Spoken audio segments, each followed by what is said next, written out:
नमस्कार. जय महाराष्ट्र. मराठी अपडेट या यूट्यूब चॅनलमध्ये सर्व लाडक्या बहिणींचे सहर्ष स्वागत आहे. तर आज ब्रेकिंग न्यूजमध्ये लाडकी बहीण योजना म्हणजे आज 8 जानेवारी मकर संक्रांतीचा बोनस येणार होता. तर जाणून घेऊया पुढची प्रोसेस कशी असणार आहे. म्हणजे नोव्हेंबरचे 1,500 आले, परंतु डिसेंबर प्लस जानेवारीचा हप्ता अद्यापही प्राप्त झालेला नाही. तर ज्या महिलांना अद्यापही जानेवारी प्लस डिसेंबरचा हप्ता प्राप्त झालेला नाही, त्यांनी काय पाऊल उचलायचे आहे, तर पुढची प्रोसेस जाणून घेऊया. तर मुख्यमंत्री माझी लाडकी बहीण योजना या योजनेअंतर्गत आज म्हणजे 8 जानेवारीला डिसेंबर प्लस जानेवारीचा हप्ता प्राप्त होणार होता. तरी अद्यापही बऱ्याच महिलांना म्हणजे पूर्ण महाराष्ट्रामध्ये अद्यापही कोणालाही हप्ता प्राप्त झालेला नाही. परंतु 8 जानेवारी, 9 जानेवारी किंवा 10 जानेवारी या तिन्ही दिवसांमध्ये हाय चान्सेस आहेत की महिलांच्या अकाउंटमध्ये मनी DBT होईल. निधी वितरणाची घोषणा महाराष्ट्राचे मुख्यमंत्री एकनाथ शिंदे यांनी प्रलंबित निधीचे त्वरित वितरण करण्याचे निर्देश दिले आहेत. तरीही नोव्हेंबर, डिसेंबर आणि जानेवारी तिन्ही महिन्याचे हप्ते एकत्रितरित्या जमा करण्याचे आदेश दिले होते, परंतु अद्याप फक्त नोव्हेंबरचा हप्ता आलेला आहे.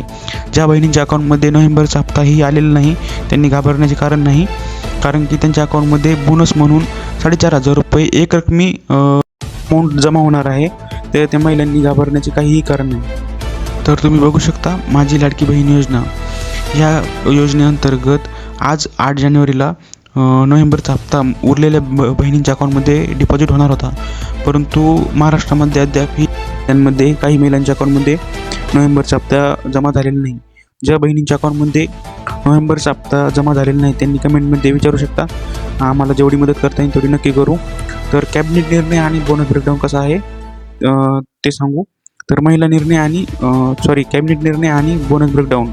महिला मंत्र्यांसह आदिती तटकरे यांच्यासह झालेल्या कॅबिनेट बैठकीत हा निर्णय घेण्यात आला आहे की ज्या महिलांच्या अकाउंटमध्ये नोव्हेंबरला मनी डिपॉझिट झालं नाही त्यांना 4,500 रुपये एकरकमी अमाऊंट भेटणार आहे, किंवा ज्या महिलांच्या अकाउंटमध्ये नोव्हेंबरचा हप्ता भेटलेला आहे त्यांनी काही घाबरण्याची गरज नाही. त्यांना जानेवारीचा आणि डिसेंबरचा हप्ता एकरकमी भेटणार आहे, ते बी 12 जानेवारी किंवा 10 जानेवारीच्या अगोदर. जानेवारीचा हप्ता म्हणून भेटणार होता, परंतु अद्यापही कोणाच्याही महाराष्ट्रामध्ये कोणत्याही लाडक्या बहिणीच्या अकाउंटमध्ये जानेवारीचा हप्ता डिपॉझिट झालेला नाही. तर जाणून घेऊयात जानेवारीचा हप्ता आणि डिसेंबरचा हप्ता कधी येणार आहे. तर 8 जानेवारी म्हणजे आज, किंवा 9 जानेवारी किंवा 10 जानेवारी ह्या तिन्ही तारखांमध्ये खूप चान्स आहे की अकाउंटमध्ये मनी DBT होईल. तर टप्प्यामध्ये कसं वर्गीकरण केलेलं आहे, म्हणजे जिल्ह्यांचे टप्प्यामध्ये 3 टप्प्यामध्ये वर्गीकरण केलेलं आहे. तर पुणे आणि कोकण विभाग म्हणजे आज 8 जानेवारीला पुणे आणि कोकण विभागामध्ये हाय चान्सेस आहे की आज मनी DBT होईल. किंवा दुसरा म्हणजे 9 जानेवारी छत्रपती संभाजीनगर आणि नाशिकचं 9 जानेवारीला DBT होण्याचे चान्सेस आहेत. आणि अमरावती आणि नागपूर हे 10 जानेवारीच्या अगोदर मनी DBT होईल सर्व महिलांच्या अकाउंटमध्ये, असे कॅबिनेट बैठकीमध्ये एकनाथ शिंदे यांनी जाहीर केलेले आहे. बँकेनुसार टप्प्यामध्ये कसे वर्गीकरण केलेलं आहे तर जाणून घेऊया. बँकेचे 3 टप्प्यामध्ये वर्गीकरण केलेलं आहे. तर पहिल्या टप्प्यामध्ये State Bank of India, Punjab National Bank, Bank of Maharashtra आणि Bank of Baroda, Canara Bank असं पहिल्या टप्प्यामध्ये वर्गीकरण केलेलं आहे.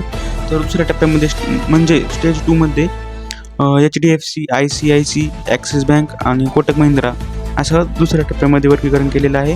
तिसऱ्या टप्प्यामध्ये इंडिया पोस्ट पेमेंट बँक आणि IDFC फर्स्ट बँक. तुम्ही वाचू शकता व्हिडिओ पॉज करून. तर चला जाणून घेऊया लाडक्या बहिणींना हप्त्या व्यतिरिक्त अजून लाडक्या बहिणींना काय भेटणार आहे. तर लाडक्या बहिणीसाठी खूप मोठी खुशखबर आहे. लाडक्या बहिणीला नवे GR आणि कॅबिनेट बैठकीनुसार लाडक्या बहिणींसाठी अतिरिक्त भेटवस्तूसुद्धा भेटणार आहे. तर जाणून घेऊया काय भेटवस्तू असणार आहे. मकर संक्रांतीसाठी अतिरिक्त भेटवस्तू. रोख बोनस व्यतिरिक्त महिलांना सक्षमीकरणासाठी जानेवारीपासून 200 अतिरिक्त वाढ. कौशल्य विकास आणि बोनस आणि प्रशिक्षण. PM विश्वकर्मा योजनेत पिवळ्या व नारंगी रंगाच्या कुपनधारकांना शिवणयंत्र आणि पैठणी साड्या. भांडी योजनेत भांडी. 10वी किंवा 12वी शिकणाऱ्या म्हणजे लाडक्या बहिणींच्या 10वी किंवा 12वी शिकणाऱ्या पाल्यांना टॅबलेट शिक्षणासाठी भेटणार आहे. तर हे होतं पूर्ण व्हिडिओमध्ये की ज्या महिलांना नोव्हेंबरचा हप्ता भेटलेला नाही त्यांनी घाबरण्याचं कारण नाही. त्यांना नोव्हेंबर, जानेवारी आणि डिसेंबर तिन्ही हप्ते एकत्रितरित्या संक्रांतीच्या अगोदर म्हणजे 12 जानेवारीच्या अगोदर किंवा 10 जानेवारीच्या अगोदर अकाउंटमध्ये DBT होणार आहे. तर तुम्हाला काही अजून क्वेरी असेल किंवा तुमचा नोव्हेंबरचा हप्ता भेटलेला नसेल तर तुम्ही व्हिडिओमध्ये विचारू शकता, कमेंटमध्ये डाऊट विचारू शकता. धन्यवाद.